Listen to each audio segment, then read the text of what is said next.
Media থেকে আগত সাংবাদিকবৃন্দ, আসসালামু আলাইকুম। আজকে একটা বেদনা বিধুর দিবস। 2009 সালের 25শে ফেব্রুয়ারি আমরা এই 57 জন চৌকস সেনা অফিসার এবং শুধু তাই নয়, আমাদের কিছু কিছু পরিবারবর্গ সদস্যদের আমরা হারিয়েছি। এখানে আসার সময় এই ছবিগুলো আমি দেখছিলাম। এই ছবিগুলো আপনারা অনেকে ছবিতে দেখেছেন, কিন্তু এগুলো আমার সব চাক্ষুষ দেখা। আমি একটা চাক্ষুষ সাক্ষী এই সমস্ত বর্বরতা। একটা জিনিস আমাদের সবসময় মনে রাখতে হবে, এই বর্বরতা কোনো সেনা সদস্য করেনি, সম্পূর্ণটাই তদানীন্তন বিজিবির সদস্য দ্বারা সংঘটিত। Full stop. এখানে কোনো ইফ এবং বাট নাই। এখানে যদি ইফ এবং বাট আনেন, এই যে বিচারিক কার্যক্রম এতদিন ধরে হয়েছে, 16 বছর ধরে 17 বছর ধরে যারা জেলে আছে, যারা কনভিক্টেড, সেই বিচারিক প্রক্রিয়া ব্যাহত হবে। এই জিনিসটা আমাদের খুব পরিষ্কার করে মনে রাখা প্রয়োজন। এই বিচারিক প্রক্রিয়াকে নষ্ট করবেন না। যে সমস্ত সদস্য শাস্তি পেয়েছে তারা শাস্তি পাওয়ার যোগ্য। এখানে কোনো রাজনৈতিক নেতৃবৃন্দ এর মধ্যে উপস্থিত, এটার জন্য কমিশন করা হয়েছে। কমিশনের চেয়ারম্যান এখানে আছেন, উনি এটা বের করবেন এবং আপনাদের জানাবেন। বটম লাইন হচ্ছে যে এই সমস্ত আমাদের এই চৌকস সেনা সদস্য যারা প্রাণ হারিয়েছেন, তারা প্রাণ হারিয়েছেন তদানীন্তন মিডিয়ার সদস্যদের গুলিতে। আমরা নিজেরা এই সমস্ত জিনিস নিয়ে অনেক ভিন্ন মত পোষণ করছি। কেউ কেউ এই জিনিসটাকে ভিন্ন খাতে প্রবাহিত করার চেষ্টা করছে। সেটা আমাদের জন্য মঙ্গলজনক হবে না। আজকে যদি আমার যে উপদেশ আমি কিছু দিয়ে যাব, সেটা যদি আপনারা গ্রহণ করেন, আপনারা লাভবান হবেন, আমি এটা আপনাদের নিশ্চিত করছি। আমরা নিজেরা ভেদাভেদ সৃষ্টি না করি, আমরা নিজেরা ইউনাইটেড থাকি। আমাদের মধ্যে যদি কোনো সমস্যা থেকে থাকে, কোনো ব্যত্যয় থেকে থাকে, কোনো গ্রিভান্সেস থেকে থাকে, সেটা আমরা আলোচনার মাধ্যমে সমাধান করব। এটার জন্য ডানে বায়ে দৌড়িয়ে কোনো লাভ হবে না, নিজের ক্ষতি ছাড়া কোনো লাভ হবে না। আমি আপনাদের এই জিনিসটা নিশ্চিত করে দিচ্ছি। কিছু কিছু সদস্যদের দাবি যে তারা 2009 সাল থেকে আজ পর্যন্ত বিভিন্ন শাস্তি পেয়েছেন। কেউ কেউ দায়ী করছেন যে তারা অযাচিতভাবে শাস্তি পেয়েছেন। এটার জন্য আমি একটা বোর্ড করে দিয়েছি, একজন লেফটেন্যান্ট জেনারেল সেই বোর্ডের সদস্য। প্রথম ফেজে 51 জন সদস্যর ব্যাপারে আমার কাছে রিকমেন্ডেশন নিয়ে এসেছে। তার রিকমেন্ডেশনের অধিকাংশই আমি গ্রহণ করেছি এবং আরো বেশি আমি দিয়েছি। নেভি এয়ারফোর্সও তাদের এই কার্যক্রম চালিয়ে যাচ্ছে।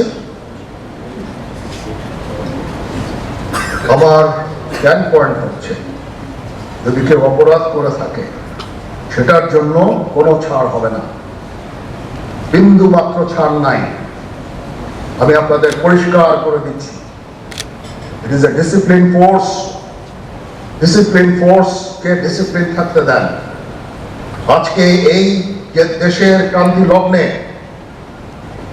সমস্ত বাহিনী, সমস্ত অর্গানাইজেশন বিপর্যস্ত হয়ে পড়েছে। খালি সেনাবাহিনী টিকে আছে, বিমান বাহিনী টিকে আছে, নৌবাহিনী টিকে আছে। কেন? Because of discipline. তারপরে আমি আমার অফিসারকে আদেশ দিয়েছি, যদি সামান্যতম কোনো সন্দেহের অবকাশ থাকে, কোনো কার বিরুদ্ধে অ্যাকশন নেওয়া হয়েছে, এবারে যাবে। এটা হচ্ছে আমার ঢালাও নির্দেশ, সেই হিসাবে বিভিন্ন প্রস্তাব আমার কাছে এসেছে। কোনো কোনো প্রস্তাবে আমি আরো আমার নিজে থেকে যোগ করে আরো বেশি আমি দিয়েছি। এভাবে পর্যায়ক্রমে অফিসাররা অ্যাপিয়ার করবে, আসবে এবং তাদের এই জিনিসগুলো আমরা দেখব।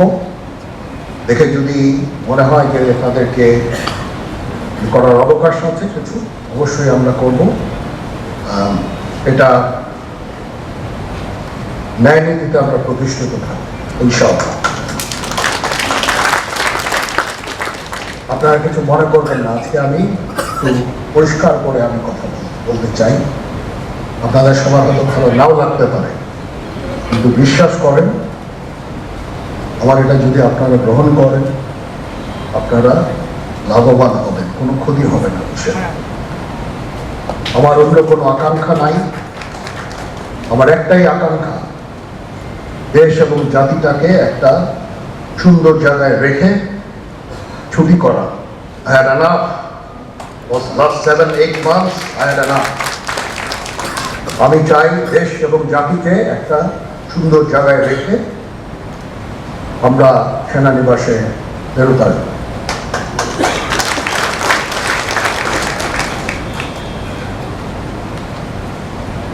আরেকটা জরুরি বিষয় যেটা আমি ভাবলাম যে আপনাদের সাথে আমি শেয়ার করি, দেশের এই আইন শৃঙ্খলা পরিস্থিতি খারাপের পিছনে কিছু কারণ আছে। প্রথম কারণটা হচ্ছে যে আমরা নিজেরা হানাহানির মধ্যে ব্যস্ত, একজন আরেকজনের বিরুদ্ধে বিষোদ্গারে ব্যস্ত। এটা একটা চমৎকার সুযোগ অপরাধীদের জন্য। যেহেতু আমরা একটা অরাজক পরিস্থিতির মধ্যে বিরাজ করছি, তারা খুব ভালোভাবেই জানে যে এই সময় যদি এই সমস্ত অপরাধ করা যায় তাহলে এখান থেকে পরিত্রাণ পাওয়া সম্ভব। সেই কারণে এই অপরাধগুলো হচ্ছে। আমরা যদি সংগঠিত থাকি, একত্রিত থাকি, তাহলে অবশ্যই এটা সম্মিলিতভাবে মোকাবেলা করা সম্ভব হবে। Police, RAB, BGB, DGFI, NSI এগুলো দেশের জন্য অত্যন্ত গুরুত্বপূর্ণ কাজ করেছে অতীতে। খারাপ কাজের সাথে অসংখ্য ভালো কাজ করেছে। আজকে যে দেশের স্থিতিশীলতা, দেশটাকে যে এত বছর স্থিতিশীল রাখা হয়েছে, এটার কারণ হচ্ছে এই সশস্ত্র বাহিনীর বহু সেনা সদস্য, সিভিলিয়ান সবাই মিলে এই অর্গানাইজেশনগুলোকে, অসামরিক, সামরিক সবাই মিলে এই অর্গানাইজেশনগুলোকে এফেক্টিভ রেখেছে। সেই জন্য আজকে সুন্দর, এতদিন ধরে আমরা একটা সুন্দর পরিবেশ পেয়েছি। এর মধ্যে যারা কাজ করেছে, যদি অপরাধ করে থাকে সেটা শাস্তি হবে, অবশ্যই শাস্তি হতে হবে, না হলে এই জিনিস আবার ঘটবে। আমরা সেটাকে বন্ধ করতে চাই চিরতরে, কিন্তু তার আগে মনে রাখতে হবে আমরা এমনভাবে কাজটা করব এই সমস্ত অর্গানাইজেশনগুলো যেন আন্ডারমাইন না হয়। আজকে পুলিশ সদস্য কাজ করছে না, একটা বিশাল বড় কারণ হচ্ছে অনেকের বিরুদ্ধে মামলা, অনেকে জেলে। RAB, BGB, DGFI, NSI panic, ইত্যাদি তদন্ত চলছে। অবশ্যই তদন্ত হবে, দোষীদের বিচারের আওতায় আনতে হবে। এমনভাবে কাজটা করতে হবে যেন এই অর্গানাইজেশনগুলো আন্ডারমাইন না হয়। এই অর্গানাইজেশনগুলোকে যদি আন্ডারমাইন করে আপনারা মনে করেন যে দেশের শান্তি শৃঙ্খলা বিরাজ করবে, সবাই শান্তিতে থাকবেন, এটা হবে না, সেটা সম্ভব না। আমি আপনাদের পরিষ্কার করে বলে দিচ্ছি, এই দেশের শান্তি শৃঙ্খলা রক্ষার দায়িত্ব খালি সেনাবাহিনীর না। 2 লক্ষ পুলিশ আছে, বিজিবি আছে, র্যাব আছে, আনসার বিডিপি আছে, আমার আছে হচ্ছে 30,000 সৈন্য। এদেরকে আমি এই যে একটা বিরাট ভয়, আমি এই 30,000 সৈন্য দিয়ে আমি কিভাবে এটা পূরণ করব? 30,000 থাকে আবার 30,000 চলে যায় ক্যান্টনমেন্টে, আরো 30,000 আসে। এটা দিয়ে আমরা দিন রাত আমরা চেষ্টা করে যাচ্ছি। এখানে যে সমস্ত উচ্ছৃঙ্খল কাজ হয়েছে সেটা আমাদের নিজস্ব তৈরি, এটা আমাদের নিজস্ব ম্যানুফ্যাকচার, আমরা নিজস্ব এইগুলো তৈরি করেছি। এই বিপরীতমুখী কাজ করলে দেশে কখনো শান্তি শৃঙ্খলা আসবে না, এই জিনিসটা আপনাদের মনে রাখতে হবে। তদন্ত কমিশন হচ্ছে আমাদের সর্বদা আমরা চেষ্টা করবো তদন্ত কমিশনকে সহায়তা করতে, যে ধরনের সাহায্য সহযোগিতার প্রয়োজন হয় আমরা করব।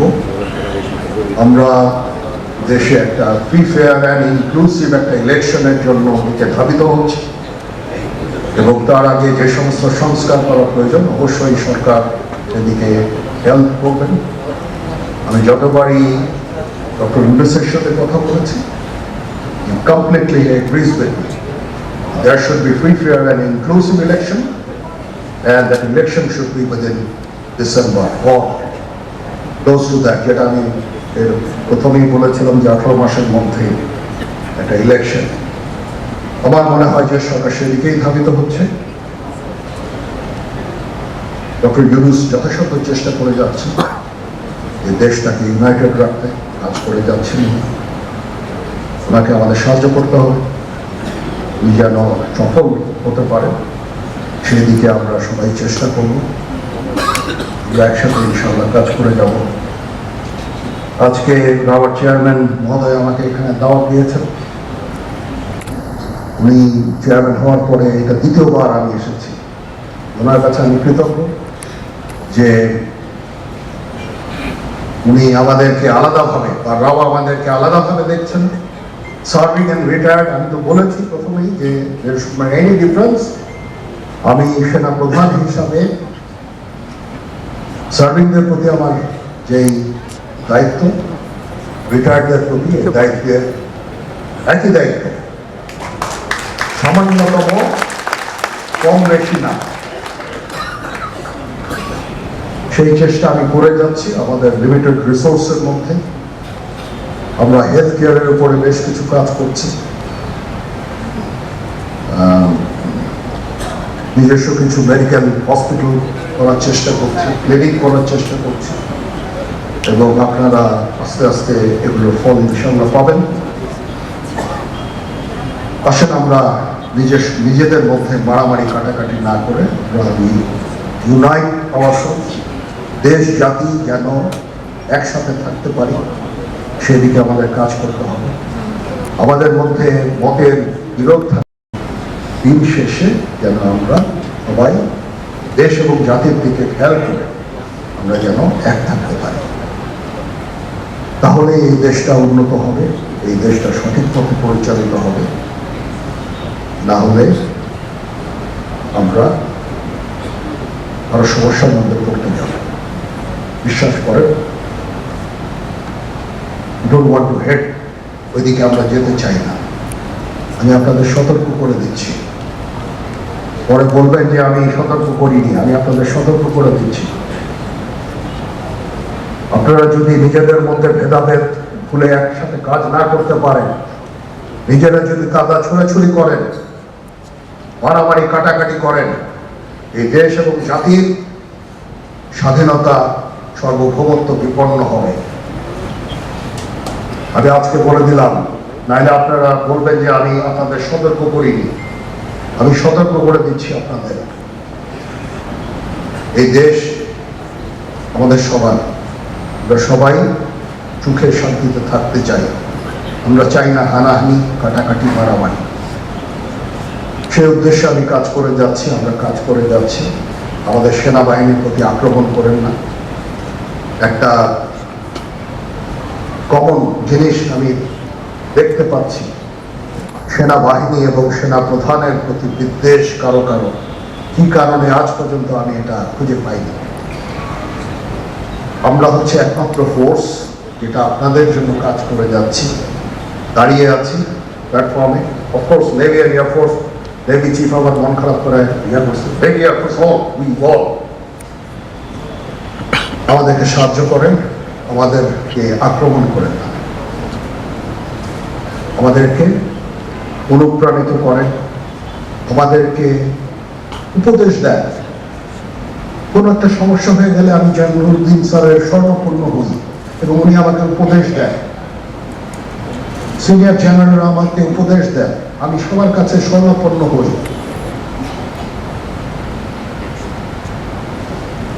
আমাদের প্রতি আক্রমণ করেন, উপদেশ দেন, আমরা অবশ্যই ভালো উপদেশ গ্রহণ করব।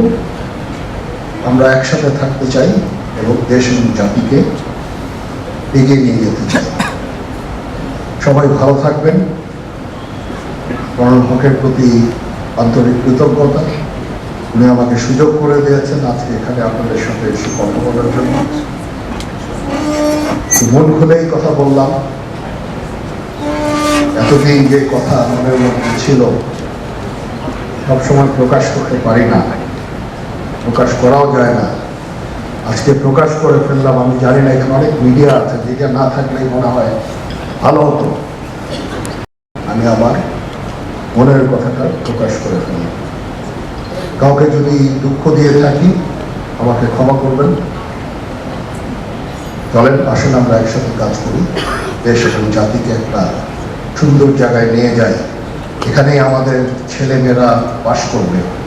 তাদের জন্য এমন কোনো স্থান আমরা রেখে না যাই যেখানে হানাহানি, কাটাকাটি, মারামারি হবে। আমাদের পরবর্তী প্রজন্ম এই দেশে থাকতে পারবে।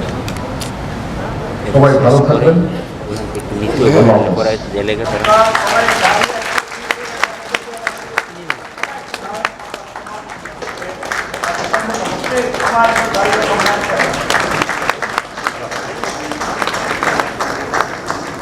ধন্যবাদ মাননীয় সেনাপ্রধান।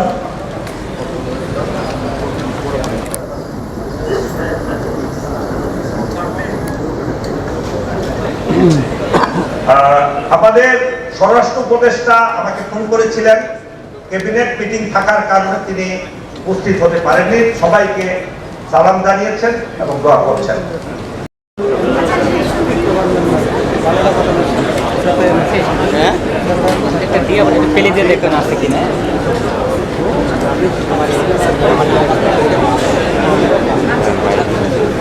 এই পর্যায়ে রয়েছে স্মৃতি।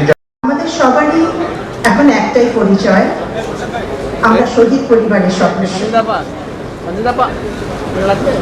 এই শহীদ পরিবার 2009 থেকে 25 পর্যন্ত আমরা দুটো এজেন্ডার উপর ফোকাস করেছি। বরাবরই আমরা সোচ্চার ছিলাম দুটো এজেন্ডার উপর। একটা ছিল এই 25 ফেব্রুয়ারিকে জাতীয় শহীদ সেনা দিবস হিসেবে প্রতিষ্ঠিত করার। আলহামদুলিল্লাহ এটা আমরা সফল হয়েছি, সাকসেস হয়েছি। এই সাকসেসের পেছনে আমি শহীদ পরিবারের সন্তানদের এবং ভাবিদের অবদানকে আমি অনেক মূল্য দিই।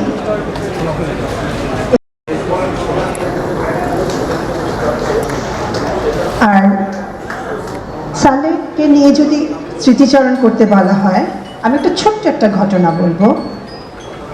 How he could foresee 2009 back in 1992, 1992 4 June আমার বিয়ে হয়েছিল। সালের বাবা এবং আমার বাবা বন্ধু ছিলেন, সুতরাং পরিচয় ছিল। বিয়ের আয়োজন ঠিক হচ্ছে ভাবি রাইট। ধন্যবাদ সবাইকে। আসসালামু আলাইকুম। এখন স্মৃতিচারণ করবেন। জাতি বিভিন্নভাবে বিভ্রান্ত যে সত্যিকারের কি ঘটনা হয়েছিল সেদিন, আমি সেই সত্যিকারের ঘটনার কিছু অংশ তুলে ধরতে চাচ্ছি। সেদিন নির্মমভাবে হত্যা করা হয়েছিল 57 পিডিআর অফিসার তথা সেনা কর্মকর্তাকে। ব্যানর দিয়ে খুঁচিয়ে খুঁচিয়ে তাদের ক্ষতবিক্ষত করা হয়েছিল। এমনকি সেদিন তাদের লাশ পুড়িয়ে দেওয়ার জন্য ট্রাকে লোড করা হয়েছিল। পরবর্তীতে বিভিন্ন সময় ট্রেনে ফেলে দেওয়া হয় এবং 2টি গণকবরে মাটি চাপা দেওয়া হয়। সেদিনের এই নির্মম হত্যাকাণ্ড থেকে ডিজি পরিবার ও রেহাই পায়নি। ডিজি পরিবার এবং ডিজির পাশে আগত মেহমানদেরকেও তারা নির্মমভাবে হত্যা করে। এই রক্তপিপাসী জওয়ানরা সেদিন এখানেই থেমে থাকেনি, তারা অফিসারদের বাসা থেকে ভাবি, বাচ্চা, নারী, শিশু, বৃদ্ধাদেরকে নিয়ে এসে কোয়ার্টার গার্ডে ছোট ছোট ছেলে বন্দি করে। তাদেরকে সেদিন সেখানে সেই নারী পুরুষের সঙ্গে ছিল অফিসারদের আত্মীয় স্বজন, বাচ্চা, মেড সার্ভেন্ট, তাদেরকেও তারা নির্যাতনের মাধ্যমে এখানে বন্দি করে। আমি এতটুকু বলতে চাই, সেদিন সেই জায়গায় আমি ছিলাম, আমি দেখেছি নারী শিশুদের কি আর্তনাদ, কি আর্তচিৎকার, সত্যি সেটা ভাষায় প্রকাশ করা যাবে না। আমার মনে হয় পৃথিবীর ইতিহাসে কোথাও কোনো জাতি, কোনো বর্বর জাতীয় নারী শিশুদের উপর এমন অত্যাচার করেনি সেদিন এই মিডিয়ার জওয়ানরা যেভাবে অত্যাচার করেছে।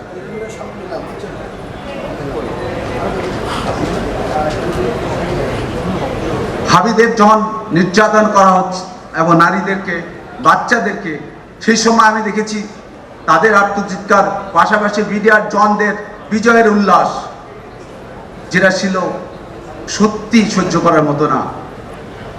সেদিন আমার ফ্যামিলিকেও তারা ধরে নিয়ে আসছিল, আমার ছোট ছোট 2টি বাচ্চা ছিল, তাদেরকেও নিয়ে এসেছিল। আমি জাস্ট ছোট্ট 2টা ঘটনা ঘটতে চাই যে সত্যি এখানেই থেমে থাকেনি, তারা বাসাগুলোতে গিয়ে হামলা করে, লুটতরাজ চালায় এবং সম্মানাকান্ত টাকা পয়সা চুরি করে নিয়ে যায়। তারা অফিসারদের গাড়ি ভাঙচুর এবং সরকারি সম্পত্তির ব্যাপক ধ্বংসযজ্ঞ চালায় এবং বিডিআর পিলখানাকে একটি ধ্বংসযজ্ঞে পরিণত করেছিল। সেদিনের সেই ট্রমা আমি জানি যে আমাদের ভাবি এবং আমাদের বাচ্চারা আজও বয়ে বেড়াচ্ছে। কিন্তু কি অপরাধ ছিল সেদিন সেই অফিসারদের? অনেকে আমাকে জিজ্ঞেস করে তাদের কি অপরাধ। আমি 15 বছর পর যে উপলব্ধি করেছি, তাদের একটাই অপরাধ ছিল, তারা ছিল দেশপ্রেমিক সেনা অফিসার, যারা জীবন বাজি রেখে সীমান্ত রক্ষা করেছিল। এটাই ছিল তাদের অপরাধ। অনেকের প্রশ্ন আছে, সেদিন কি বিডিআর সদস্যরা সবাই বিদ্রোহ করেছিল? আমি যেহেতু ওখানে ছিলাম, আমি শুধু এটুকু বলতে চাই, সেদিন বিডিআর সদর দপ্তরে প্রায় 5000 বিডিআর সৈন্য ছিল এবং অস্ত্র 5000 ছিল। 25 তারিখ সকাল 9টার পরে 20 মিনিটের মধ্যে সমস্ত অস্ত্র স্বতঃস্ফূর্তভাবে বিডিআর সৈনিকরা নিয়ে যায় এবং হত্যাযজ্ঞে অংশগ্রহণ করে।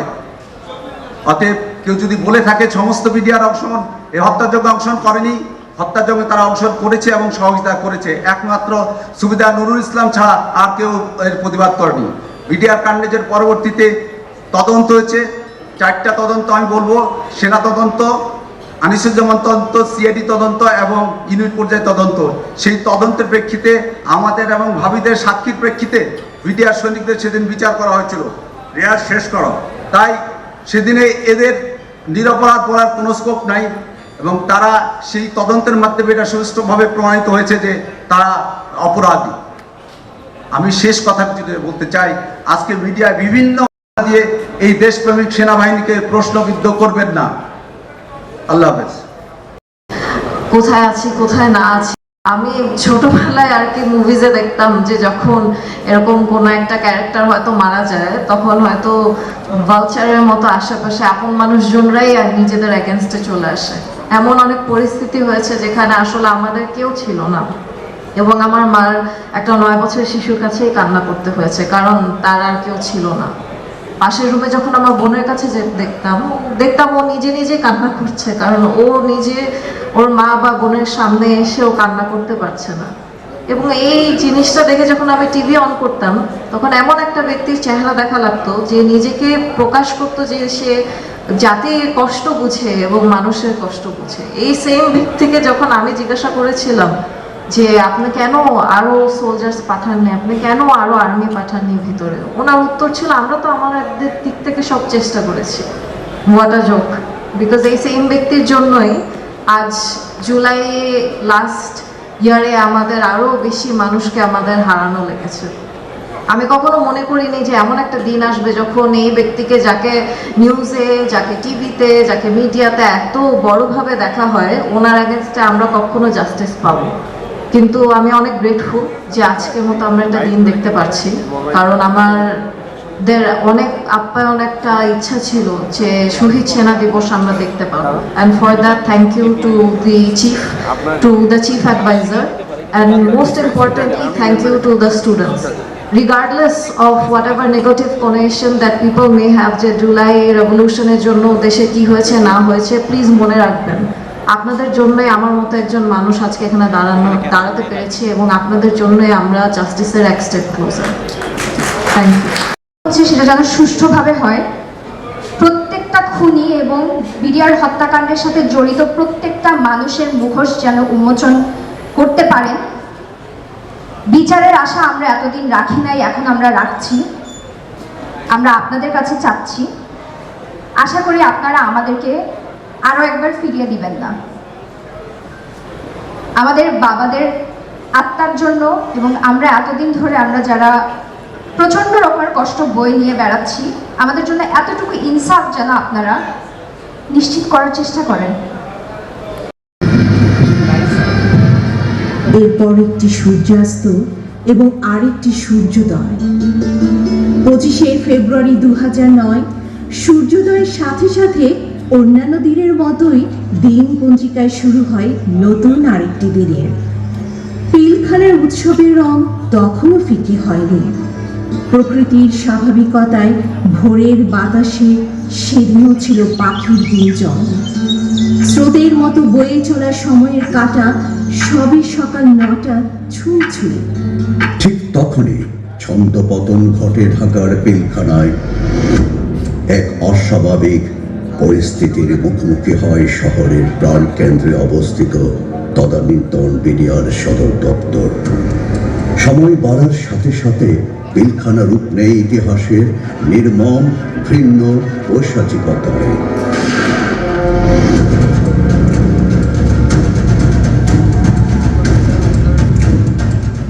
পিলখানার সুসজ্জিত সবুজ প্রাঙ্গণ রঞ্জিত হয়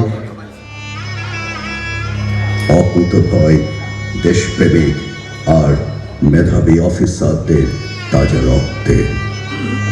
সন্তান হারায় প্রাণপ্রিয় বাবাকে, স্ত্রী হারায় প্রিয়তম স্বামীকে, সেনাবাহিনী হারায় যত্নে গড়া 57 জন সুদক্ষ সেনা অফিসার সহ 74টি প্রাণ। আর দেশ হারায় এক ঝাঁক সূর্য সন্তান। সেদিনের সে তাণ্ডব লীলায় ভারী হয়ে ওঠে পিলখানার বাতাস। বেয়ানেটের খোঁচায় ক্ষত বিক্ষত হয় তাজা প্রাণ। বুলেটের আঘাতে নিথর হন অকুতভয় প্রত্যয়ী একদল বীর সেনানী। রচিত হয় হিংস্রতা ও নির্মমতার এক বর্বরচিত ইতিহাস। কিংকর্তব্য বিমূঢ় রাজনৈতিক নির্দেশনা, মৃতপ্রায় মানুষের বিবেক। আমি চিৎকার করে কাঁদিতে চাহিয়া করিতে পারিনি চিৎকার।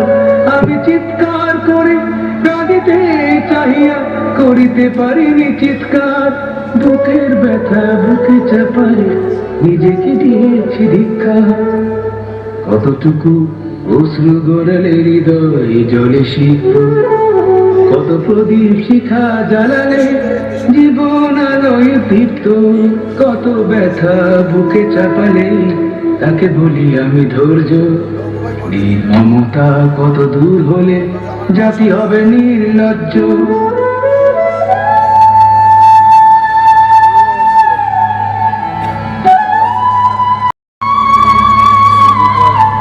আধা সামরিক এই বাহিনীকে গৌরবান্বিত করতে এইসব সেনানী প্রাণান্তকর পরিশ্রমের মধ্য দিয়ে উৎসর্গ করেছেন জীবনের শ্রেষ্ঠ সময়, আর হাসি মুখে বিসর্জন দিয়েছেন পারিবারিক জীবন ও ব্যক্তিগত প্রাপ্তি। সেই সূর্য সন্তানেরা এমন নির্মম বর্বরতার কবলে পড়বেন তা কি কখনো ভেবেছিল কেউ? প্রলোভন, প্রহেলিকা আর মরীচিকার পিছনে ছুটে চলা সেই সব বিশ্বাসঘাতকেরা ভুলে গিয়েছিল তাদের গৌরব গাথা। ভুল সিদ্ধান্তের ফলে একবারও তাদের মনে পড়েনি রৌমারিয়ার পদুয়ার যুদ্ধে বিজয় গৌরব ছিনিয়ে আনা এমনই দীপ্তিমান দেশপ্রেমিকদের নেতৃত্ব। তারা ভুলে গিয়েছিল ৭১-এ গর্জে ওঠা তদানীন্তন ইপিআরের স্মরণীয় অবদানের কথাও। সেদিনের নৃশংস ঘটনা আজও কাঁদায় বাংলাদেশের প্রতিটি মানসিক হৃদয়। স্বজন যে হারিয়েছে কেবল সেই জানে এমন বেদনার ভার বয়ে চলা কত কঠিন। কিছু ক্ষত কখনোই সুখবর নয়। পিলখানার এমন নিষ্ঠুরতম হত্যাকাণ্ডের ঘটনা আজীবন বয়ে বেড়াতে হবে সেসব পরিবারকে, বয়ে বেড়াতে হবে পুরো জাতিকে। ইতিহাসের কালো অধ্যায় কাঁদাবে জন্ম জন্মান্তরের প্রজন্মকে। এমন নির্মম হত্যাকাণ্ডের শিকার যারা হলেন, কি ভুল ছিল তাদের? কি ভুল ছিল নিষ্পাপ শিশুদের? কি ভুল ছিল সেসব গৃহবধূ? কোন ভুলের খেসারত দিতে হয়েছে সেনাবাহিনী সহ পুরো জাতিকে? এমন হাজারো প্রশ্নের একটি উত্তর, আর তা হলো তারা শ্রদ্ধাশীল ছিলেন দায়িত্বের প্রতি, ভালোবেসেছিলেন তদানীন্তন বিডিআরকে, স্বপ্ন দেখেছিলেন উৎকর্ষতা ও পেশাগত দক্ষতার বলে বাহিনীকে অনন্য উচ্চতায় পৌঁছল। ঠিক তখনই জিঘাংসার মিথ্যা প্রলোভনের ফাঁদে পা দিয়ে ষড়যন্ত্রকারীরা নিশ্চিহ্ন করতে ঝাঁপিয়ে পড়ে সেনা অফিসারদের উপর। হৃদয় বিদীর্ণ করা এই নারকীয় হত্যাযজ্ঞের বিভৎস দৃশ্য কোনোভাবেই মেনে নেওয়া যায় না। আজও মেনে নিতে পারেনি কোনো মানুষ।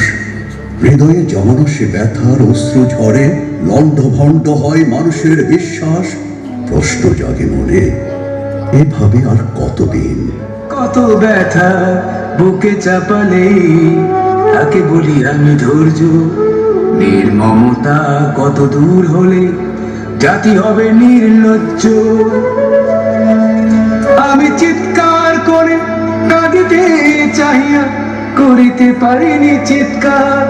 বুকের ব্যথা বুকে চাপায় নিজেকে দিয়েছি ধিক্কার। জাতির বিবেককে ক্ষত বিক্ষত করে এক নারকীয় হত্যাযজ্ঞ চালানো হয় 2009 সালের 25 ও 26 ফেব্রুয়ারি, যা নারদের বিশ্ব বিবেককে কলঙ্কিত করে বাংলাদেশের স্বাধীনতার গর্বিত ইতিহাস। এ বাহিনীকে হেয় প্রতিপন্ন, বাংলাদেশ সেনাবাহিনীর মর্যাদা ক্ষুণ্ণ এবং বাংলাদেশকে বিশ্বের কাছে অকার্যকর দেখানোর গভীর ষড়যন্ত্রের অংশ ছিল এই বিদ্রোহ, যা আজ জাতির কাছে সুস্পষ্ট।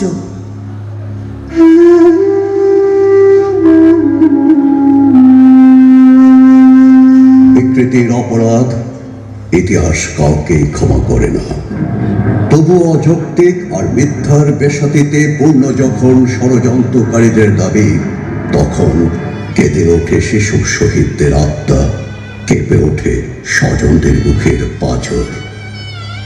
বাংলাদেশ সেনাবাহিনীর 57 জন অফিসারের অকাল মৃত্যু বড় ক্ষতি করে দেশে।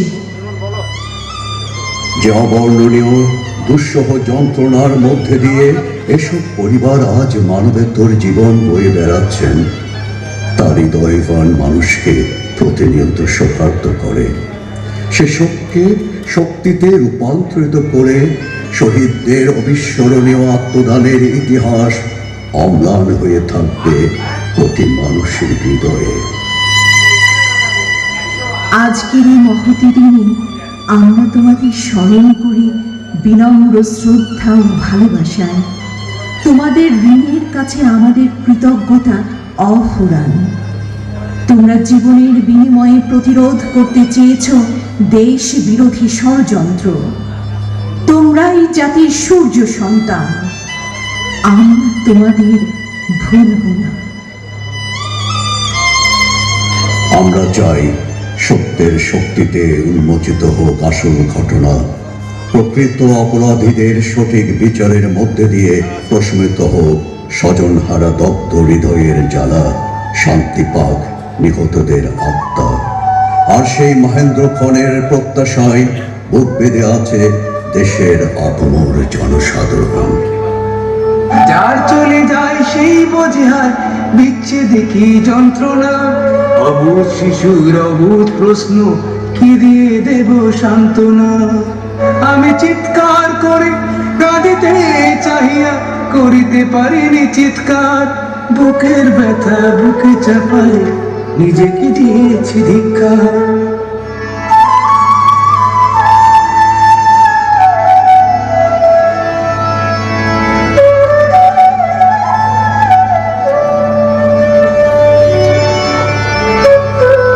জানতে চেয়েছেন যে তদন্ত কমিশন তাদের কাজ বা তাদের যে জাস্টিস করার কথা সেটা করতে পারবেন কিনা।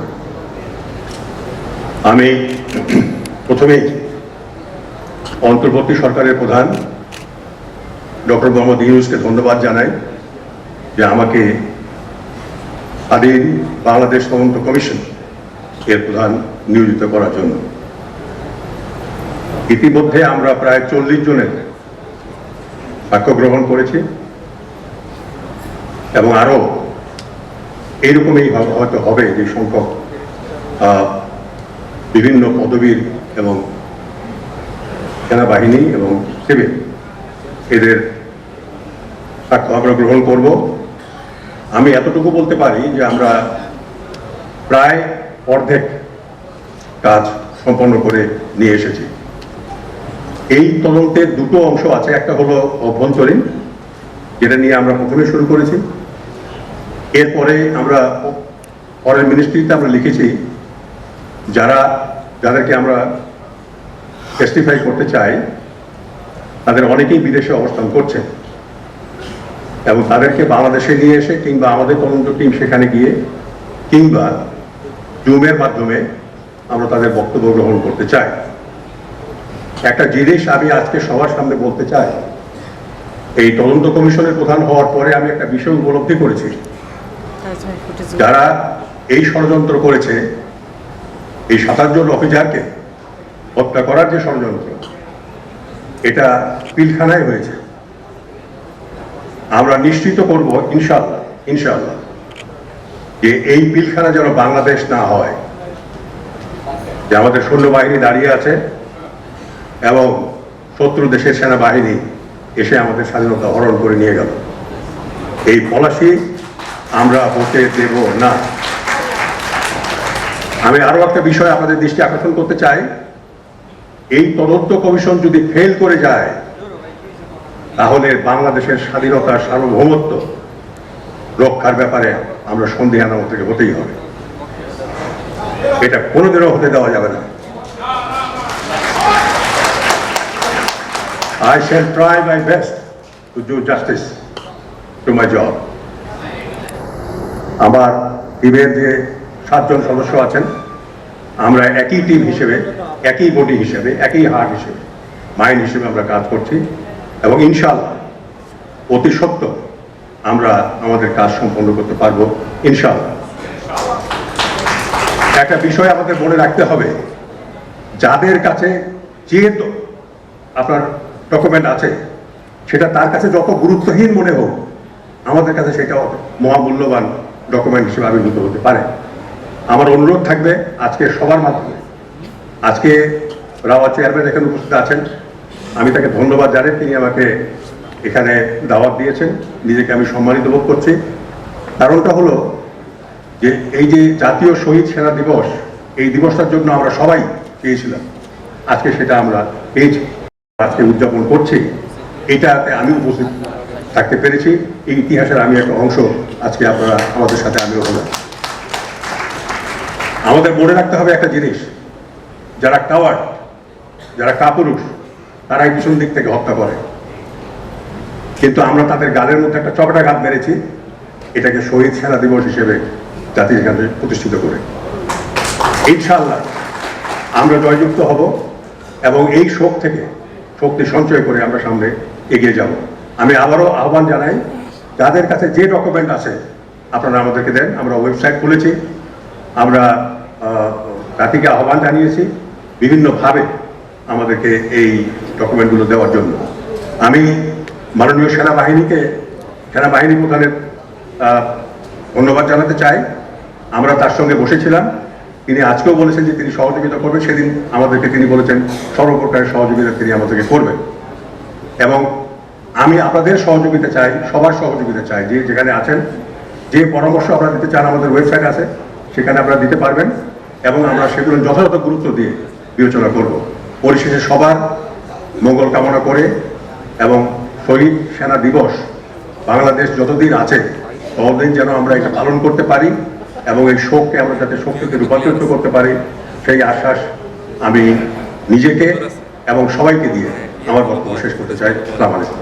ঊর্ধ্বতন কর্মকর্তাবৃন্দ, শহীদ পরিবারের সম্মানিত সদস্যবৃন্দ, সুধীমণ্ডলী, আসসালামু আলাইকুম। এই ভিডিওটি দেখে আমার মনটা খারাপ হয়ে গেল। বিডিআর কার্নেজের যখনই ছবি টেলিভিশনে দেখি কিংবা শহীদ পরিবারের সদস্যবৃন্দের ব্যক্তিগত দুঃখ বেদনার কথা যখন শুনি, অজান্তেই অশ্রু জলে আপ্লুত হই। এই মুহূর্তে আমি অত্যন্ত ক্ষুব্ধ বোধ করছি ছবিটি দেখে, এবং মনে হয় এই হত্যাকাণ্ডের সাথে বিদেশি শক্তি, প্রতিবেশী রাষ্ট্র অবশ্যই জড়িত, কিন্তু এর সাথে সাথে একটা ব্যর্থতার গ্লানি বহন করতে হবে তৎকালীন সেনাপ্রধান মঈনু আহমদকে। এখানে যারা মিডিয়া প্রতিনিধিবৃন্দ আছেন তাদের উদ্দেশ্যে বিনীতভাবে একটি কথা বলতে চাই। বাংলাদেশে মিডিয়া মাঝে মাঝে দেখি যে খুব ইরেসপন্সিবল কথাবার্তা বলে, বিহেভ করে, যেটি আমরা 25শে ফেব্রুয়ারি 2009 তারিখেও দেখেছি। টেলিভিশনে একজন মহিলা সাংবাদিক নানান ধরনের কল্পকাহিনী প্রচার করছিলেন বিডিআর এ কর্মরত অফিসারদের বিরুদ্ধে, তাদেরকে অপবাদ দিয়ে। মিডিয়ার উদ্দেশ্যে বলতে চাই, সেনাবাহিনীর আইনে আছে কোথাও যদি একটি বিদ্রোহ সংগঠিত হয়, এই বিদ্রোহের কথা যে শুনে, যে দেখে, সে যদি সর্বোচ্চ প্রচেষ্টা না করে এই বিদ্রোহ থামাতে, তাহলে সেও বিদ্রোহের জন্য অভিযুক্ত হবে। ওই দিন বিডিআরে যারা ছিল, সে রান্নাঘরে কাজ করুক, এমটি গ্যারেজে কাজ করুক, কোনো কাজের জন্য বাইরে গিয়ে থাকুক, হাসপাতালে ডিউটি করে থাকুক, বিদ্রোহ থামাবার জন্য যদি সে উদ্যোগ গ্রহণ না করে থাকে, তাহলেও সে he will be equally charged for mutiny। সুতরাং সামরিক বাহিনীর এবং বিডিআর আইন সম্পর্কে একটু জেনে শুনে আপনারা রিপোর্ট করবেন। দুঃখ লাগে সেনাপ্রধান মঈনু আহমদ তার কমরেডদেরকে বাঁচাবার জন্য চেষ্টা না করে তিনি অনির্বাচিত একজন প্রধানমন্ত্রীর কাছে গিয়ে পাশের রুমে বসে রয়েছেন। Who told him to go and meet that prime minister? তা তো উচিত ছিল তার কমরেডদেরকে বাঁচাবার জন্য সর্বোচ্চ চেষ্টা করা। আর যে সকল অফিসাররা বিডিআর এর গেটের বাইরে সমবেত হয়েছিলেন, নির্দেশের অপেক্ষা করছিলেন যে তার কমান্ডিং অফিসার তাকে বলবে বিদ্রোহ দমন করতে, এই নির্দেশের তো কোনো প্রয়োজন ছিল না। তার মানে বোঝা যাচ্ছে আমাদের সশস্ত্র বাহিনীতে প্রশিক্ষণের অনেক ঘাটতি রয়েছে। আমি অত্যন্ত সামান্য মানুষ, কিন্তু একটি বিষয় নিয়ে গর্ববোধ করি। 1971 সালের মার্চ মাসে ইস্ট বেঙ্গল রেজিমেন্টের আমরা মাত্র 25 জন অফিসার পাক সেনাবাহিনী থেকে বিদ্রোহ করে বাংলাদেশ সেনাবাহিনী গড়ে তুলেছিলাম। এখানে উপস্থিত রয়েছে জেনারেল আজিজ, একমাত্র ব্যক্তি সেই 25 জনের মধ্যে আমরা যারা এই বাংলাদেশ সেনাবাহিনী গড়ে তুলেছিলাম। এই সেনাবাহিনী অমিত বিক্রমে যুদ্ধ করেছে 1971 সালে, কিন্তু 75 সালে যখন আমি এই সেনাবাহিনীর থেকে অবসর দেওয়া হয়, তখন সেনাবাহিনীর ইউনিফর্ম ছিল না। অনেকগুলো পদাতিক বাহিনী আমি দেখেছি, পদাতিক ব্যাটালিয়ন, যারা নিচে লুঙ্গি, উপরে খাকি শার্ট পরা, বেল্ট নাই, কম্বল নাই, বুট নাই। 76 সালে স্বাধীনতা সেই সেনাবাহিনীতে এখন অনেক কিছু দেখি। এপিসি দেখি, ট্যাঙ্ক দেখি, এয়ারক্রাফট দেখি, অনেক কিছুই যুক্ত হয়েছে সেনাবাহিনীতে, কিন্তু সেই মনোবল তাদের মধ্যে দেখতে পাচ্ছি না। 25শে মার্চে, 25শে ফেব্রুয়ারিতে আমি বা জেনারেল আজিজ বা কোনো মুক্তিযুদ্ধ অফিসার যদি সেখানে কর্মরত থাকতাম, তাহলে এই ধরনের হত্যাকাণ্ড ঘটতে পারতো না। এই কথা আমি নিশ্চয়তা দিয়ে আপনাদেরকে বলতে পারি। কেন সেনাবাহিনী কোনো ব্যবস্থা নিল না সেদিন? এই দুঃখটি নিশ্চয়ই প্রত্যেকটি শহীদ পরিবারের মনে চিরকাল গেঁথে থাকবে। শহীদ পরিবারের প্রতিটি সদস্যকে সম্মাননা জানাই, সালাম জানাই। আমরা এত বছর চেষ্টা করেছি যাতে এই দিনটিকে শহীদ সেনা দিবস হিসাবে স্বীকৃতি দেওয়া হয়। অবশেষে সেই স্বীকৃতি পাওয়া গেছে। সেই জন্য আমি বর্তমান অন্তর্বর্তীকালীন সরকারকে আন্তরিক ধন্যবাদ জানাচ্ছি। তবে বাংলাদেশের জন্য সামনে আরো কঠিন সময় অপেক্ষা করে আছে। আমিও এখন অবসরপ্রাপ্ত। আমার দুর্ভাগ্য হলো সেনাবাহিনীতে অনেক দেরিতে গিয়েছি আর অবসরপ্রাপ্ত অনেক আগে হয়েছি। আমার রাওয়া নম্বর মাত্র 85। এই রাওয়া গড়ে তোলার সময় আমরা চেষ্টা করেছি, কিন্তু অবসরপ্রাপ্ত সেনা কর্মকর্তাদের মাঝে মাঝে কর্মকাণ্ড ছিল। এখানে এক্সিকিউটিভ কমিটি ছিল আমাদেরই ভোটে, সেটি যখন বিলুপ্ত করা হলো, ঘরে বসে থাকুন, কিন্তু এখানে এসে হরণকারীদের সাথে একাত্মতা ঘোষণা করার তো কোনো প্রয়োজন ছিল না। Make a man out of yourself, once a soldier always a soldier. দুঃখ লাগে, অনেক দুঃখ লাগে। অনেক একটা সুন্দর বাংলাদেশ দেখার জন্য আমরা যুদ্ধ করেছিলাম। অবসরপ্রাপ্ত সেনা কর্মকর্তাদের অনেক কিছু করার আছে, তবুও ধন্যবাদ যে এই জুলাই আগস্টের শেষ পর্যায়ে অবসরপ্রাপ্ত কর্মকর্তারা ডিওএইচএস এ মিছিল করেছেন এবং তারা এই ফ্যাসিস্ট সরকারের বিরুদ্ধে প্রতিরোধ গড়ে তুলেছেন। এই জন্য তাদেরকে ধন্যবাদ জানাই। সবশেষে আমরা যারা অবসরপ্রাপ্ত, আমি 40 বছর রাজনীতি করি, কখনো মনে হয় না যে রাজনীতিবিদ। আমি যে সোলজার ছিলাম এখন তেমনই আছি, সোলজার হিসাবে মৃত্যুবরণ করব। একজন চাইনিজ সোলজার তার শেষ ইচ্ছাটি যুদ্ধক্ষেত্রে লিখে গিয়েছে এইভাবে, আমি ফেসবুকে দেখেছিলাম, এটি অত্যন্ত মর্মস্পর্শী। সে লিখেছে, if I die in war zone, box me up and send home, put the medals on my chest, tell mom I did my best. তারপর সে বলেছে, তার বাবাকে বলেছে আর তার জন্য চিন্তা করতে হবে না তার মৃত্যুর পর। ভাইকে বলেছে, আমার সাইকেলটা তোমাকে দিয়ে গেলাম, তুমি এটার এখন একক মালিক। বোনকে বলেছে যে তুমি সবসময় মনে রাখবে যে আমি দীর্ঘ ঘুমে আছি। আর দেশবাসীর উদ্দেশ্যে বলেছে, tell my countryman not to cry, for I am a soldier born to die. সুতরাং আমরা যেন মনে রাখি যে যখন যে স্তরে যতই বয়স হোক, আমরা সোলজার, দেশের জন্য জীবন দেব আমরা। এবং আমার দল যদি দেশ পরিচালনার দায়িত্ব পায়, প্রত্যেকটি ছাত্রকে আমরা কম্পালসারি মিলিটারি ট্রেনিং দেব। বাংলাদেশের যে জুলাই আগস্টে যে গণ অভ্যুত্থান হয়েছে, সারা বিশ্বে আমাদের সম্মান বাড়িয়ে দিয়েছে। আন্তরিক অভিনন্দন জানাই সেই সব ছাত্র এবং তাদের গার্জিয়ানদেরকে, রাজপথে নেমে এসে যারা স্বৈর সরকারকে বিদায় করেছে। ইনশাআল্লাহ আগামী দিনেও আমরা দেশের সার্বভৌমতার সার্বভৌমত্ব রক্ষার জন্য আমাদের এই নশ্বর জীবনকে উৎসর্গ করব। আপনাদের সবাইকে ধন্যবাদ, রাওকে ধন্যবাদ আমাকে আমন্ত্রণ জানাবার জন্য। আমি শহীদদের প্রত্যেকের রুহের মাগফিরাত কামনা করি। সবাইকে ধন্যবাদ। আসসালামু আলাইকুম। জন্য আপনার কাছে কৃতজ্ঞতা প্রকাশ করছি। এই পর্যায়ে সংক্ষিপ্ত বক্তব্য রাখার জন্য আমি জামাত ইসলামের নায়েবে আমির জনাব আব্দুল্লাহ মোহাম্মদ তাহেরকে অনুরোধ করছি।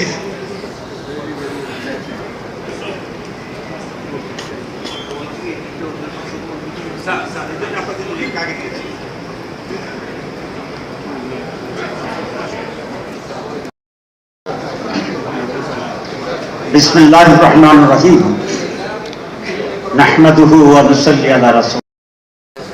আজকে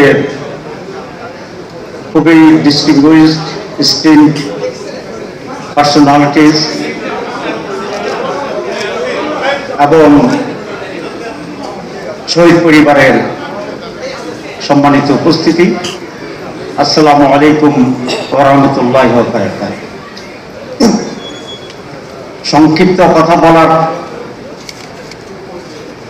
এই সুযোগের জন্য আমি ধন্যবাদ জানাই এবং আপনাদেরকে ইন্ডিভিজুয়ালি যথাযথ বিশেষণ দিয়ে সম্বোধন করতে অপারগতা সীমাবদ্ধতার জন্য আমি কাউকেই সেভাবে আর সম্বোধন করিনি। আজকের দিনটি ঐতিহাসিক, বেদনা বিদুর এবং এই জাতির জন্য লজ্জার। এই বিষয়ে অনেক গুরুত্বপূর্ণ কথা বলেছেন যারা এর সাথে সম্পৃক্ত ছিলেন, সংশ্লিষ্ট ছিলেন। আমি সেদিকে না গিয়ে শহীদ পরিবারের সদস্যদের প্রতি সমবেদনা জ্ঞাপন করে এই ইন্টারিম গভর্নমেন্টকে এটিকে সেনা শহীদ দিবস হিসাবে জাতীয় সেনা শহীদ দিবস হিসেবে ঘোষণা করার জন্য অভিনন্দন এবং ধন্যবাদ জানাচ্ছি। বাংলাদেশ যে লক্ষ্য নিয়ে, আমার কাছে মনে হয় যে দেশটি কখনোই কোন অর্জনকে, স্বাধীনতাকে পরিপূর্ণ করতে পারে। 48 সালে 46 সালে আমরা স্বাধীন হয়েছিলাম, কিন্তু সেই স্বাধীনতা আমরা সুফল ভোগ করতে পারিনি। আমাদের জন্য সেটা স্বাধীন হয়েছিল না। 71 সালে আমরা স্বাধীন হয়েছি, সেই স্বাধীনতাও আমাদের জন্য সুফল বয়ে আনতে পারেনি, লক্ষ্য অর্জন করতে পারেনি। আমরা আবার 5 আগস্ট 2024-এ দ্বিতীয় স্বাধীনতার কথা বলছি, কিন্তু যে চেতনা নিয়ে, যে উদ্দেশ্য নিয়ে, যে উচ্ছ্বাস নিয়ে, যে আশাবাদ নিয়ে এই মহান পরিবর্তনটি হয়েছিল, মাত্র 6 মাসের ব্যবধানে আবার মনে হয় সে লক্ষ্য আমরা অর্জন করতে পারবো কিনা। এর একটি মূল কারণ আমার কাছে যেটা মনে হয়, সেটি হচ্ছে আমাদের সঠিক এবং যোগ্য নেতৃত্ব। কয়েকদিন আগে সিঙ্গাপুরের একটি টিম এসেছিল। আমি জিজ্ঞাসা করেছিলাম, তোমরা ওয়ান সিটি ওয়ান স্টেট এত অল্প সময় তো উন্নত হলে কি করবে? তিনি সংক্ষেপে বলেছিলেন, আমাদের সৌভাগ্য ছিল আমরা একজন সৎ এবং যোগ্য নেতৃত্ব পেয়েছিলাম। আজকে 5 আগস্টের পরিবর্তনের পরে যেটা অত্যন্ত জরুরি, আমরা সকলে বলেছি, সেনাপ্রধানও সে কথা বলেছেন যে জাতীয় ঐক্য, এটি আমাদের জন্য আজকে খুবই জরুরি। আমি মনে করি 4-5টি বিষয়ে আমাদের জাতীয়ভাবে ঐক্য গড়ে তোলা প্রয়োজন। 1, বাংলাদেশের স্বাধীনতার সার্বভৌমত্ব। 2, টেকসই গণতন্ত্র। 3, স্বচ্ছ সুষ্ঠু নির্বাচন। 4, নৈতিক এবং আদর্শিক একটি এনভায়রনমেন্ট এবং সোসাইটি গড়ে তোলার সংগ্রাম। আমরা যদি এখানে ঐক্যবদ্ধ হতে পারি, তাহলে এই জাতি তার লক্ষ্যে পৌঁছতে পারবে, আমরা আমাদের মন্দিরে পৌঁছতে পারব। আমি সে আশাবাদ ব্যক্ত করে আমরা দলকানা রাজনীতির পরিবর্তে দেশ এবং জনগণের জন্য সততার ভিত্তিতে, নৈতিকতার ভিত্তিতে একটি রাজনীতি গড়ে তুলব, একটি দেশ গড়ে তুলব, সে আশাবাদ ব্যক্ত আবার করে আমার বক্তব্য শেষ করছি। আল্লাহ হাফেজ। সুধীরবৃন্দ, সেনা কর্মকর্তাবৃন্দ, অবসরপ্রাপ্ত সেনা কর্মকর্তাবৃন্দ এবং সর্বজনশ্রদ্ধেয় সেনাপতি জেনারেল নুরুদ্দিন, শহীদ পরিবারের সদস্যবৃন্দ, আসসালামু আলাইকুম।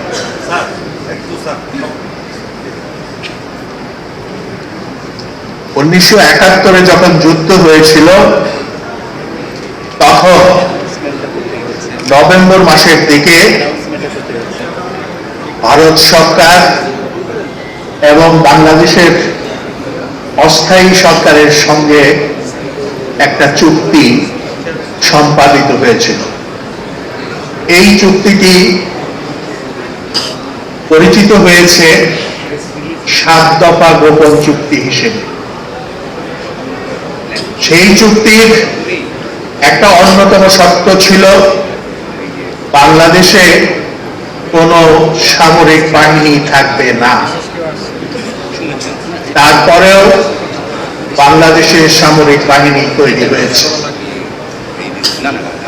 এই সামরিক বাহিনী তৈরি করতে গিয়ে যারা চেষ্টা করেছেন, সংগ্রাম করেছেন, সাধনা করেছেন, তাদেরকে অনেক কষ্ট স্বীকার করতে হয়েছে।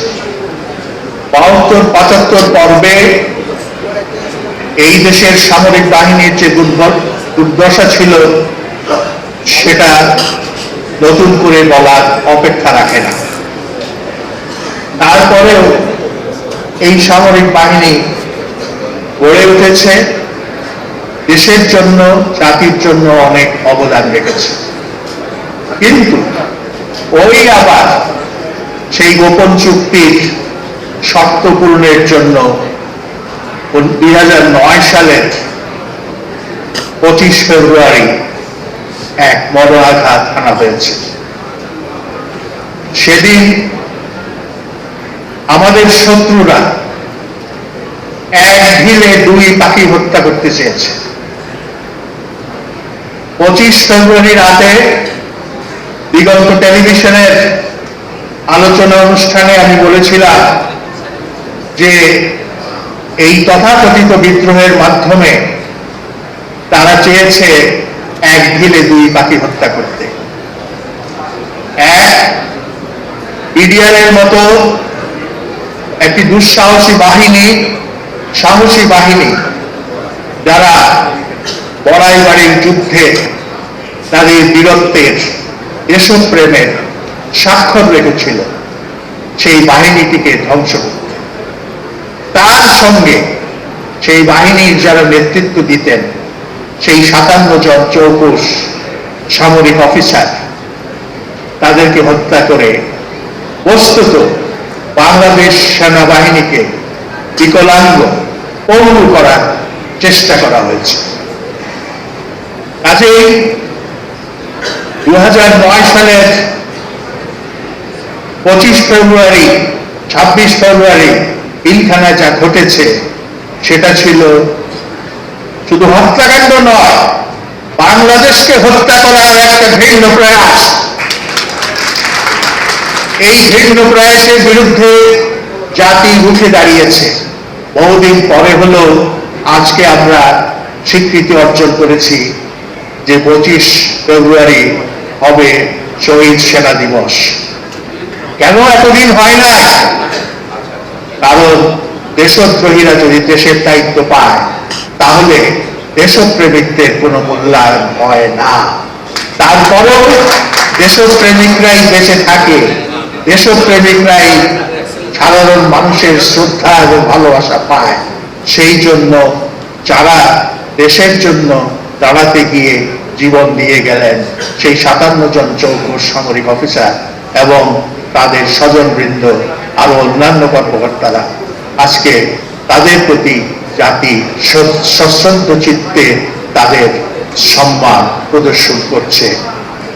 আমি বিশ্বাস করি বাংলাদেশ সেনাবাহিনীর সঙ্গে মানুষের বিরোধ, জনগণের দূরত্ব সৃষ্টি করার জন্য যে চক্রান্ত, সেই চক্রান্ত অবশ্যই নস্যাৎ হয়ে যাবে। মনে রাখতে হবে, এই দেশে একদল বুদ্ধিজীবী আছে, একদল রাজনীতিবিদ আছে যারা সামরিক বাহিনীর প্রয়োজনীয়তাকেই অস্বীকার করে। এই ধরনের মানসিকতা যারা পোষণ করে, আজকে তাদেরকে ধিক্কার জানানো ছাড়া, নিন্দা জানানো ছাড়া আমি আর কোনো ভাষা খুঁজে পাই না। এইসব ব্যক্তি যারা এই দেশে জন্মে এই দেশেরই ক্ষতি সাধন করে, তাদের জন্য আমার চরম নিন্দা, চরম ধিক্কার, এই বলে আমি আমার কথাগুলো শেষ করতে চাই। আমার সমবেদনা শহীদ পরিবারের সদস্যদের জন্য। আল্লাহ তাদেরকে এই শোক সহ্য করার ক্ষমতা দিন, দুঃখ সহ্য করার ক্ষমতা দিন এবং আগামী দিনে বুক করে এগিয়ে যাওয়ার ক্ষমতা দিন। আল্লাহ হাফেজ। এ পর্যায়ে আমাদের সকলের পরম শ্রদ্ধেয় বীর মুক্তিযোদ্ধা আমাদের সম্মানিত জেনারেল, আল্লাহর কাছে তার জন্য দোয়া করি সবসময় দীর্ঘায়ু রাখার জন্য, জেনারেল আজিজুর রহমান বীরুত্তমকে তার বক্তব্য রাখার জন্য অনুরোধ করছি।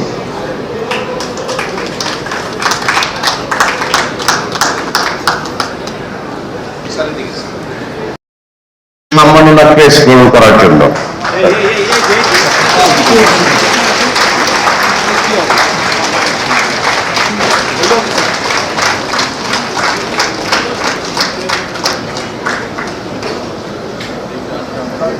হ্যাঁ, আমি এখন সবাই অনুরোধ করবো উনি কিছুক্ষণ সংক্ষিপ্ত তার যে অনুভূতি তা প্রকাশ করবার জন্য।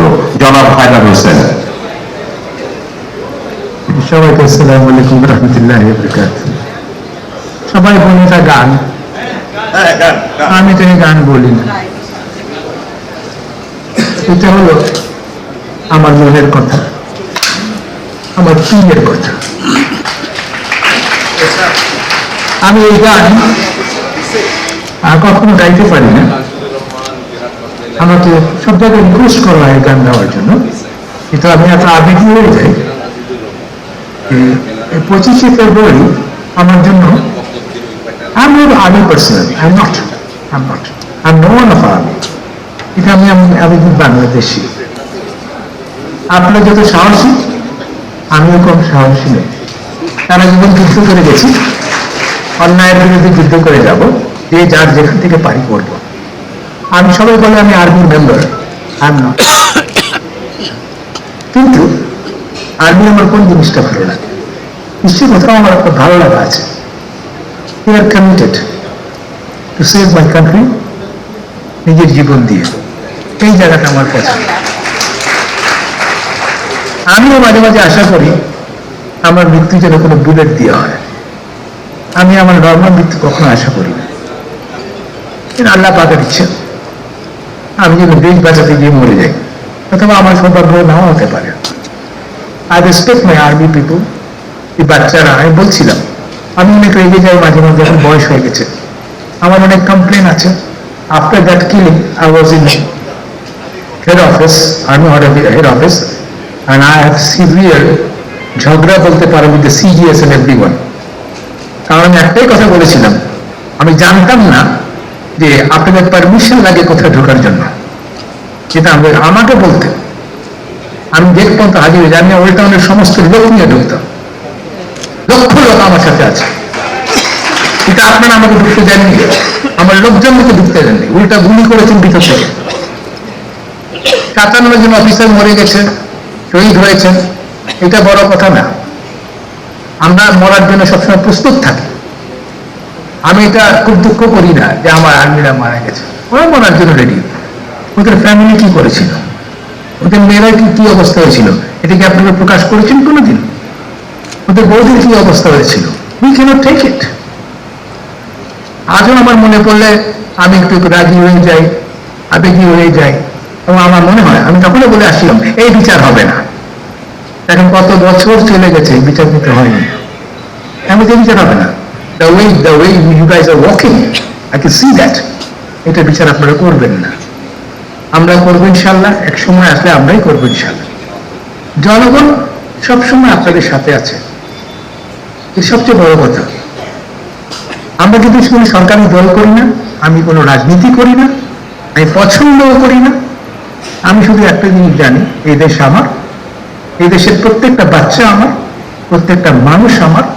কারো গায়ে যদি কেউ, এই বাচ্চা মেয়ের গায়ে যদি কেউ হাত দেয়, আই উইল নট, আমি দ্বিধাবোধ করবো না ওদের গুলি করে মেরে ফেলতে। আমি ওদের দ্বিধা করছি না, আমার কি হবে পরে দেখা যাবে, এই মেন্টালিটি আমাদের থাকতে হবে। আপনার পাশে কে আছে? Is my brother. যতক্ষণ কিন্তু আমরা এইভাবে একাত্মতা ঘোষণা না করতে পারবো, ততক্ষণ তো অন্তত বাংলাদেশ আগাবে না। তবে আমি এই স্বপ্ন দেখছি এই ইয়াং বাচ্চাদের কাছে, আই ক্যান সি দ্যাট। এটা আমার আনন্দ যে আমি হয়তো মরে যাব, কিন্তু এতটুকু দেখেছি যে আমার বাচ্চারা অনেক কিছু পারে। তারা কিন্তু, আমি যেভাবে মনে করেছিলাম তারা ওই যে পাপেটের মতো বড় হচ্ছে, কেন তারা না, they are very courageous, right? They are qualified and they love their country like anything. Thank you very much all the young generation, and Allah subhanahu wa ta'ala আমাদের কথা। ধন্যবাদ। থ্যাংক ইউ হায়দার ভাই। inshallah again we'll bring you here to honor you more and more. Thank you. প্রিয় সুধী মণ্ডলী, আমরা খুব সংক্ষেপে অনুষ্ঠান শেষ করবো ইনশাআল্লাহ। আপনার সবাই অবস্থায় আমি এই পর্যায়ে সংক্ষিপ্ত বক্তব্য রাখার জন্য যারা ফজলেল্লাহ আকবরকে সৈনিক সেদিন যে কাজটা করেছে, আজকে তাদেরকে মুক্তি দিয়ে দেওয়া হচ্ছে। বাইরে গিয়ে কুটুম্বরা এসে আমাদেরকে এই নৃশংস তৈরি করছে, তারা কেউ বলেনি কিছু। এর বিচার হওয়া উচিত। আমার সহকর্মী আপনি একটা কঠোরভাবে একটা তদন্ত করেন, এর বিচার হওয়া উচিত। এই একটা কিচ্ছু দরকার নাই। আমি ডক্টর ইউনুসকে বলবো, এই বিডিআর হত্যাকাণ্ডের আপনি তদন্ত করেন, বিচার করেন। একটাতেই দেশের এবং বিদেশের যত নৃশংস চরিত্রগুলি উদ্ভাসিত হবে এবং আমরা সেটাই চাই। আমি বলতে পারছি না, আমি ওদের মুখ করে আমার সামনে আমরা ব্যর্থ হয়েছি। ওদেরকে রক্ষা করবেন, পরিবার আছে, আমাদেরকে ক্ষমা করবেন। আল্লাহ নিশ্চয়ই আপনাদের দিকে তাকাবেন। আল্লাহ এই বিচার অবশ্যই হয়। আমাদের দেশি বিদেশি চরিত্রগুলো অনুমোচিত তাদেরকে ফাইনাল ঝুলাতে হবে। ধন্যবাদ। আর একটা হচ্ছে রাওয়া যে রাজনীতি করার চেষ্টা করেছেন, আমি প্রেসিডেন্ট থেকে রাওয়া চেয়ারম্যান অনুরোধ করবে এটাকে আবার প্ল্যাটফর্ম, রাজনৈতিক প্ল্যাটফর্ম বানাবেন। আমরা রাজনৈতিক সচেতন, রাজনীতি সচেতন, আমরা নিজেরাই রাজনীতির সাথে সম্পৃক্ত হতে পারি। আমরা বাইরের রাজনীতিকদের এখানে চাই না। ধন্যবাদ।